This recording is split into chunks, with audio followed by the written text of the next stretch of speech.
Rapidement, un mot sur cette reprise annoncée des manifestations du FNDC avant qu'on s'étale là-dessus demain, mercredi. Oui, le FNDC annonce la reprise de ces manifestations.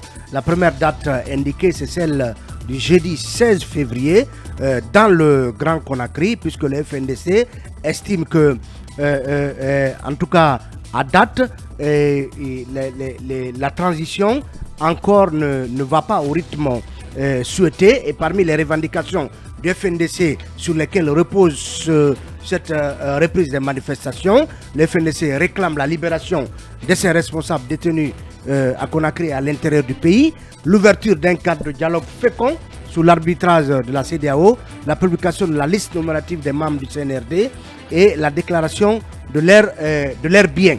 Et donc le FNDC estime qu'au regard de toute cette situation et de la tournure que prend la transition, elle est en droit d'organiser des manifestations pour donc amener le CNRD à changer de fusil d'épaule, à changer de braquet. Et Aboubakar, c'est une annonce qui laisse quand même des interrogations par rapport justement à la conduite d'abord du récent cadre de dialogue, où on a vu que le FNDC déjà dissous ne pouvait en tout cas pratiquement pas participer à ce cadre de dialogue, mais il y a d'autres acteurs qui n'ont pas pris part à ce cadre de dialogue, et aujourd'hui ils se sentent exclus du processus de la transition. Donc cela annonce déjà des moments encore très inquiétants les jours à venir, parce que si le FNDC annonce la date du 16, ça veut dire qu'il compte enchaîner certainement dans le cadre de ces manifestations.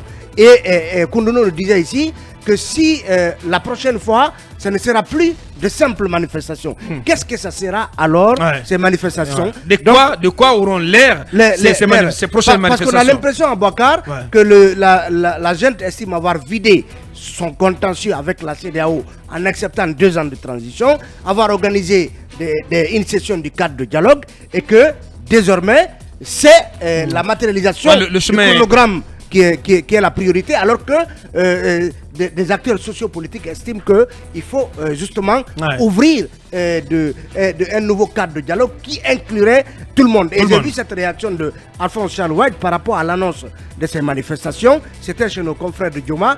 Il dit que toute formalité légale respectée, autorisée, lui n'a pas de problème à ce qu'il y ait des manifestations si c'est dans le cadre de la légalité. Mais il dit toute manifestation qui vise à saper l'autorité de l'État sera donc gérée comme tel par les autorités. Sauf qu'il ne rappelle pas que ce droit reste suspendu. Justement. Le droit à la manifestation. Oui, est-ce que la légalité là veut dire que puisqu'il y a une interdiction, toute manifestation projetée alors qu'il y a cette interdiction est illégale et donc susceptible d'être empêchée. Bien, Lincoln, je posais la question, le contexte de l'évolution de la transition justifie-t-il une telle action de la part du CNRD? Bien sûr, vous savez que du FNDC plutôt. Le dialogue est bloqué, les droits de l'homme sont suspendus, notamment la manifestation. Il y a quand même suspendu, mais pas supprimé. Mais suspendu et supprimé à la fois. Il y a les activistes des droits de l'homme, de la société civile en prison. Il y a des détenus aujourd'hui politiques en prison. Nous savons que le chantier des droits de l'homme et politique du CNRD ne fonctionne pas. Mais on assiste au retour du fantôme, parce que le FNDC, c'est le fantôme. Attendons-nous à ce que la ville soit encore peut-être paralysée, être en mouvement. Mais attention à ceux qui vont encore mettre l'armée dans la rue. Il ne faut pas le faire, il ne faut pas en tout cas reprendre les erreurs du passé. Voilà qui est dit.